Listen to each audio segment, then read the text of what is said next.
निम्नलिखित में से कौन सा कॉलम ए कॉलम बी के बीच में सही मिलान है? तो इसमें है फिर प्रोड्यूसर उत्पादक, उत्पादकता primary consumer, secondary consumer decomposer. Column B है खरगोश, हरे पौधे, बैक्टीरिया और कवक और लोमड़ी। तो प्रोड्यूसर उत्पादक हरे पेड़ पौधे, तो ए में बी आएगा। उसके बाद में प्राइमरी कंज्यूमर जो आएगा उसमें प्राइमरी कंज्यूमर उसमें आएंगे खरगोश। उसके बाद में सेकेंडरी कंज्यूमर इसमें आएंगे बैक्टीरिया। नहीं, इसमें जो सेकेंडरी कंज्यूमर द्वितीय उपभोक्ता है इसमें लोमड़ी आएगी, और ये जो डिकफोजर अपघटन है इसमें आएगी बैक्टीरिया। अब बढ़ते हैं नेक्स्ट क्वेश्चन की तरफ। टोक्यो ओलंपिक 2021 में भारत के लिए पहला पदक जीता था, किसने जीता था? मीराबाई चानू ने जीता था। उसके बाद में अगला एनी बेसेंट के प्रभाव में एक फेबियन समाजवादी थे, जॉर्ज बर्नार्ड शॉ। दिए गए स्मारकों में से कौन सा स्मारक कर्नाटक में स्थित है? कतूर किला कर्नाटक में, गोल गुम्बद कर्नाटक में, और हास्यलेश्वर मंदिर, ये सब के सब तीनों जो मंदिर हैं ये कर्नाटक में। ये कहाँ है? कर्नाटक में, ये कर्नाटक में। और ये जो है ना पलक्कड़ किला ये केरल में है। दक्षिणी भारत के केरल में है कौन सा? पलक्कड़ किला। बढ़ते हैं नेक्स्ट क्वेश्चन की ओर। भारत की जनगणना 2011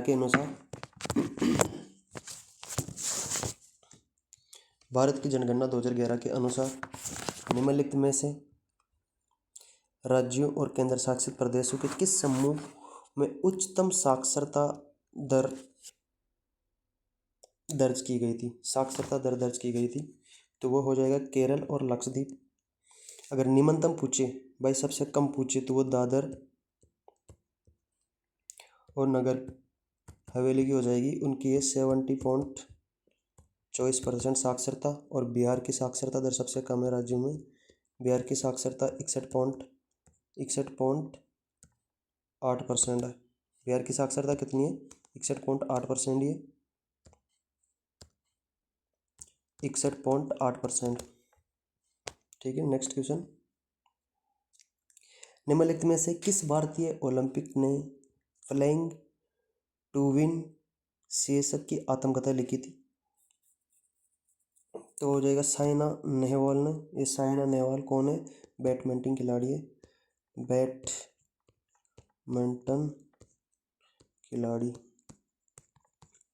खिलाड़ी थी।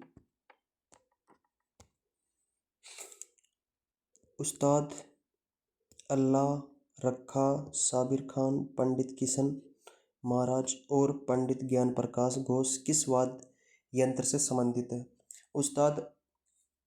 उस्ताद अल्लाह रखा साबिर खान, पंडित किशन महाराज और पंडित ज्ञान प्रकाश घोष का किस वाद्य यंत्र से संबंधित? वो हो जाएगा तबला। किस वाद्य यंत्र से संबंधित है? तो वो तबला वाद्य यंत्र से संबंधित है। अब इसमें है एक शहनाई है, शहनाई से संबंधित शहनाई का उस्ताद बिस्मिल्लाह खां। एक ये मर्दगम बोले तो इसका कौन है? इसका है पालघर मणि अयंगर। और एक वायलिन बोले तो एल सुब्रमण्यम, एन राजन। संगीतकार शंकर, MS गोपाल कृष्णम इसके प्रमुख कलाकार हैं।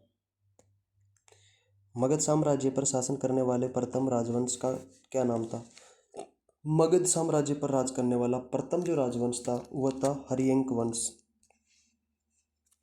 हरियंक वंश के संस्थापक कौन थे? इसकी जो स्थापना वो बिंबिसार ने की थी। वो भी 544 ईसा पूर्व में की थी। इसके बाद में शिशुनाग ने की। शिशुनाग के संस्थापक शिशुनाग थे। उसके बाद में नंदवंश आया। नंदवंश की स्थापना महापद्म नंद ने की थी, जिसका अंतिम शासक घनानंद था। घनानंद को चंद्रगुप्त मौर्य ने पराजित किया और अपने मौर्य साम्राज्य की स्थापना करी थी। उसके बाद में नेक्स्ट क्वेश्चन देखते हैं। पयादा निम्नलिखित में से किस खेल से संबंधित है? पयादा निम्नलिखित में से किस खेल से संबंधित है? पयादा पयादा शतरंज से संबंधित है। अब शतरंज खेल से संबंधित कौन कौन सा है? शतरंज में एक तो होता है राजा, एक होती है रानी, एक होता है हाथी, एक होता है ऊंट, एक होता है घोड़ा, एक होता है ज्यादा और एक होता है वजीर। वजीर ये सारे के सारे शतरंज खेल से संबंधित है। राजा राजा रानी, हाथी, ऊंट, घोड़ा, जायदार, वजीर, ये सब इन सब का संबंध जो है ना, ये कौन से खेल से? ये शतरंज खेल से संबंधित है। Next question. भारतनाट्यम की उत्पत्ति निम्न में से किस राज्य से हुई? भारतनाट्यम की उत्पत्ति निम्नलिखित में से किस राज्य से हुई? तो वो हो जाएगा तमिलनाडु से हुई थी। भारतीय संसद ने 2002 के 86वें संविधान संशोधन अधिनियम को मंजूरी दी थी, जो के आयु वर्ग के बच्चों के लिए प्रारंभिक शिक्षा को मौलिक अधिकार सुनिश्चित करता था। तो वो हो जाएगा 6 से 14 वर्ष के बच्चे। वो 51A के में लिखा हुआ है और इसको जोड़ा गया था 86वां संविधान संशोधन 2002 धारा 4 के तहत। 6 से 14 वर्ष के बच्चे को निःशुल्क शिक्षा देना अनिवार्य है। राज्य विधानमंडल के प्रत्येक सदन को समय समय पर बैठक के लिए कौन बुलाता है? राज्य विधानमंडल के प्रत्येक सदन को समय समय पर बैठक कौन बुलाता है? वो बुलाता है राज्यपाल बुलाता है। वो भी अनुच्छेद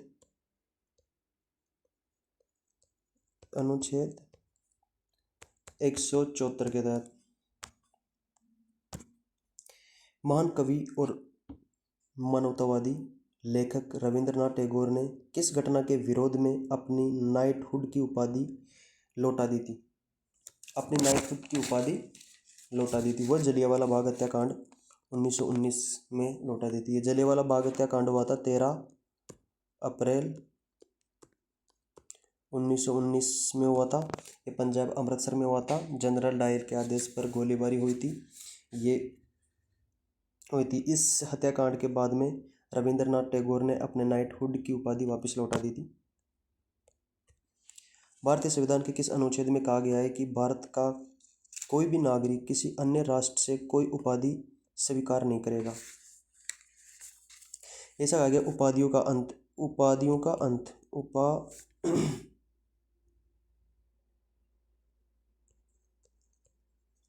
का अंत अनुच्छेद 18। अब ये कह रहा है कि भारतीय संविधान के किस अनुच्छेद में कहा गया है कि भारत का कोई भी नागरिक किसी अन्य राष्ट्र से कोई भी उपाधि स्वीकार नहीं करेगा? तो वह 18(2) नहीं, 18(1) में लिखा हुआ है कि उपाधियों का अंत राज्य, सैन्य व शैक्षिक उपाधियों को छोड़कर अन्य कोई भी उपाधि धारण नहीं करेगा।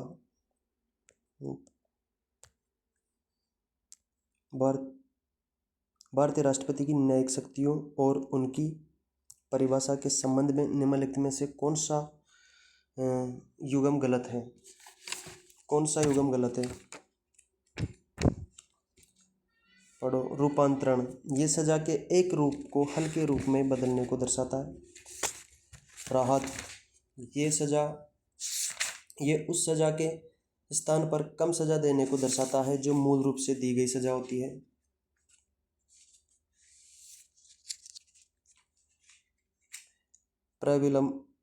प्रविलंबन इसका अर्थ है सजा की प्रकृति को बदले बिना उसकी अवधि को कम करना। समा ये सजा को दोषसिद्ध दोनों को हटा देता है। इसमें जो ये इसमें सी नंबर का आंसर गलत है।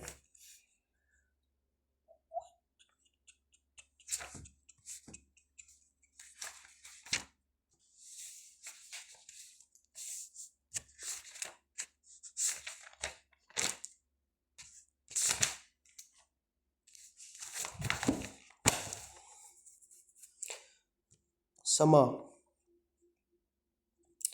समाधान केवल दंड को समाप्त नहीं करता है, ये अभिधमल क्या है ना, जो स्थिति ला देता है, जैसे कि उसको अपराध किया ही ना हो ऐसी स्थिति में ला देता है। समा मतलब संपूर्ण रूप से उसे सजा से मुक्त कर देते हैं। उसके बाद में जो है ना, ये रूपांतरण, ये सजा के एक रूप को हल्के रूप में बदलने में कार्य करता है। ये सही बात है, जैसे कठोर कारावास के स्थान पर साधारण कारावास देते थे। राहत, राहत में जो होता है ना, ये उस सजा के स्थान को कम सजा देने को दर्शाता है जो मूल रूप से दी गई है। और ये प्रविलंबन, जैसे दो मृत्युदंड को अस्थायी रूप से रोकने के लिए काम लिया जाता है, जो ये गलत है इसमें। ठीक है। निम्नलिखित में से कौन वैदिक काल में राजा के लिए धार्मिक अनुष्ठान कराता था? वो होता था पुरोहित। पुरोहित जो होते थे वो होते ब्राह्मण। पुरोहित जो होते थे वो कौन होते थे? वो ब्राह्मण होते थे। पुरोहित ब्राह्मण होते थे, ब्राह्मण हुआ करते थे। ग्रामीणी कौन होता था? ग्रामीणी ग्राम का मुखिया होता था, ग्राम का मुखिया होता था। व्रजपति, ये चारागाहों का प्रभारी अधिकारी होता था। और सेनानी, सेना का प्रमुख होता था। भारतीय संविधान का निम्नलिखित में से कौन सा अनुच्छेद कुछ मामलों में कार्य, शिक्षा और सार्वजनिक सहायता के अधिकार से संबंधित है?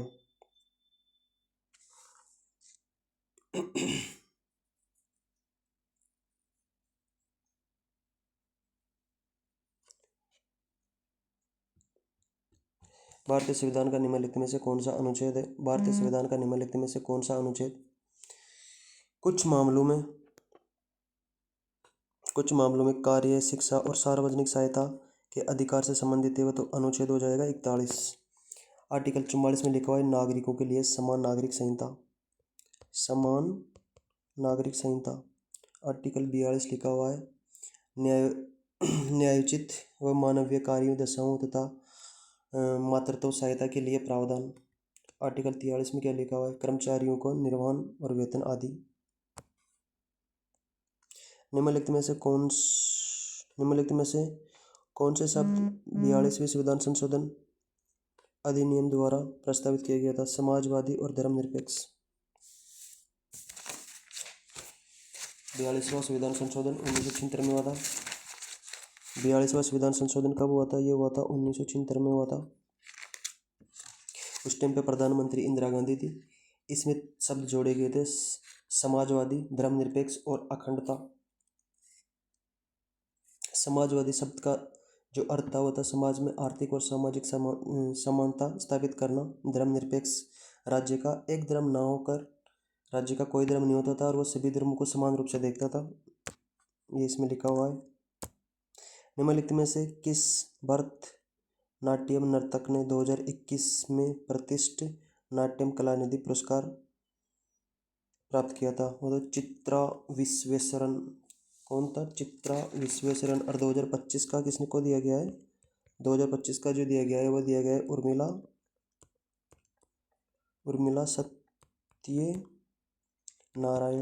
उर्मिला सत्यनारायण को दिया गया है।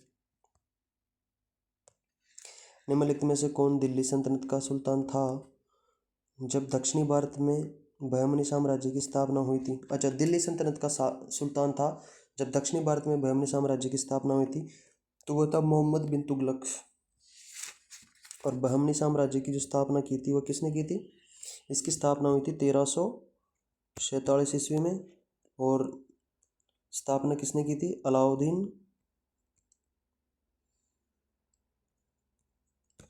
अलाउद्दीन बहमन शाह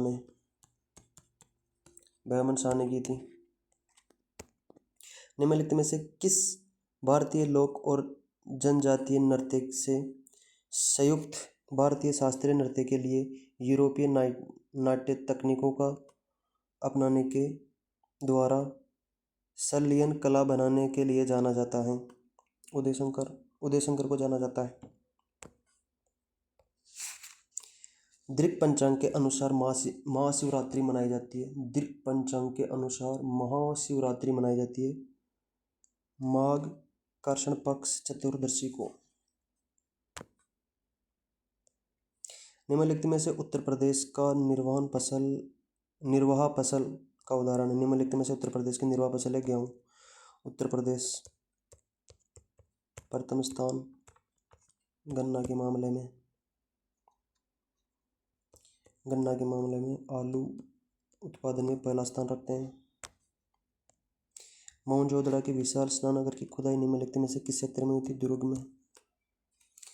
जी जीएस के 50 क्वेश्चन कंप्लीट है। इसके बाद हम कंप्यूटर के 10 क्वेश्चन देखेंगे, फिर रीजनिंग के देखेंगे और फिर उसके बाद मैथ के देखेंगे। तो ठीक है, क्लास देखने के बाद सब्सक्राइब कर लेना दोस्तों, लाइक कर देना, शेयर कर देना। थैंक यू, धन्यवाद।